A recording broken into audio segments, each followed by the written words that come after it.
여러분, 혹시 부동산 거래 절벽, 영끌족, 패닉바잉 이런 말 들어보셨나요?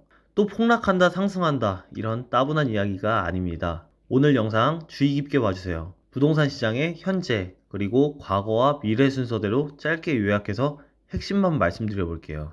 현재 부동산 시장 먼저 말씀드리면 하락과 폭락도 맞습니다만 그 이유를 보면 시장에서 거래가 멸종되었다고 보는 게 더 정확합니다. 거래가 없는 상황에서 세금이나 고금리를 못 버티며 나오는 매물들이 거래가 되는 건데요.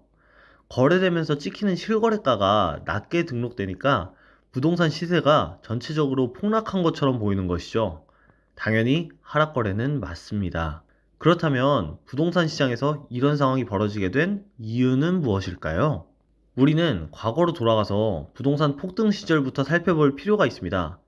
부동산 폭등의 가장 큰 이유는 이전 정권인 문정부 시절 부동산 정책 실패와 통화량 팽창의 콜라보레이션, 이 두 가지가 결정적으로 부동산 폭등을 만들어냈죠. 전국적으로 풍선 효과가 나타나며 지역마다 가격 거품이 끼기 시작하고 이례적인 가격 폭등이 일어났습니다. 과거에서 우리는 주의 깊게 봐야 할 부분이 있습니다. 패닉바잉, 영끌, 다들 들어보셨죠? 바로 이겁니다. 과거 저금리 기조와 부동산 규제 정책으로 인해 여기저기 가격이 폭등하니까 사람들은 마음이 조급해진 거죠. 그래서 자신이 살 수 있는 곳이면 무리해서라도 대출받아서 일단 사고 봤던 겁니다. 이미 여기까지 말씀드리면 제가 무슨 말씀을 드리려는지 알아채신 분들이 계실 텐데요. 맞습니다. 금리와 정책의 영향을 통해서 사람들의 행동에 영향을 끼친 것이 바로 거래 심리입니다. 사람들의 매수 심리가 높으냐 낮으냐에 따라 시장이 변하는 건데요. 이 거래 심리라는 네 글자를 갖고 이제 미래로 한번 가보겠습니다. 미래를 100% 예측하는 건 불가능한 일이지만 어느 정도 시장의 흐름을 볼 수는 있습니다. 이 흐름으로 앞으로 시장에 대응하는 건데요. 부동산 거래 심리의 중요한 지표인 금리를 살펴볼게요. 일단 우리나라는 미국과 금리를 일정 수준 맞춰야 하기 때문에 직접적으로 미국 금리에 영향을 받는데요.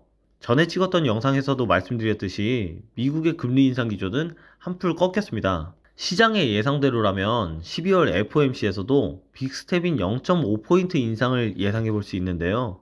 11월 30일에 파월 연준 의장이 금리 인상을 늦출 필요가 있다고 발표도 했습니다. 지금껏 강력하게 금리를 올려야 한다는 기조와는 다르게 한풀 꺾인 모습이죠. 이 말은 뭐냐면 이제 금리 인상을 하더라도 서서히 하겠다, 시장 상황을 보면서 대응하겠다 정도로 해석되는데요.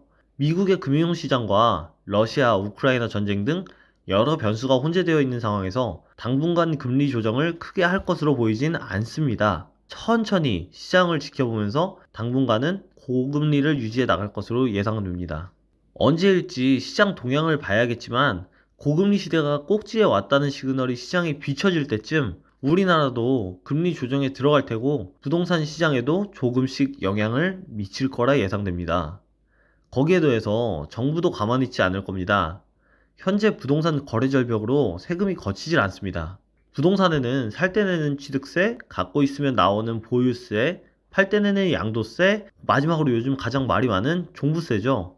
이 종부세는 일정 기준 이상의 토지나 주택을 보유하고 있다면 내야 하는 종합부동산세입니다. 이렇게 많은 세금이 있는데 이 세금이 부동산 거래 절벽으로 거치질 않는 거죠. 그리고 사람들이 이사도 오고 가고 해야 중개사도 살고 이사업체도 살고 청소업체도 살고 다 같이 살아서 경제 활성화가 돼야 되는데 현재 모든 게 막혀 있는 상황입니다. 거래 절벽 때문이죠. 이런 상황을 정부는 가만두지 않을 거고 시장 상황을 보면서 규제를 조금씩 완화하겠죠. 자, 그럼 사람들이 생각합니다. 어라? 부동산 규제를 조금씩 풀어주고 금리도 이젠 꼭지를 찍고 내려올 것 같은데? 라는 생각이 들 때 이때 나오는 게 바로 거래 심리입니다. 사람들이 시장 상황을 지켜보면서 이 거래 심리가 살아나는 순간 부동산 시장에 약간의 반등이 일어나게 될 겁니다. 네, 앞으로의 부동산 시장을 주은모 재테크와 함께 준비해 보시죠. 부자의 길로 함께 가겠습니다. 구독과 좋아요 부탁드립니다. 감사합니다.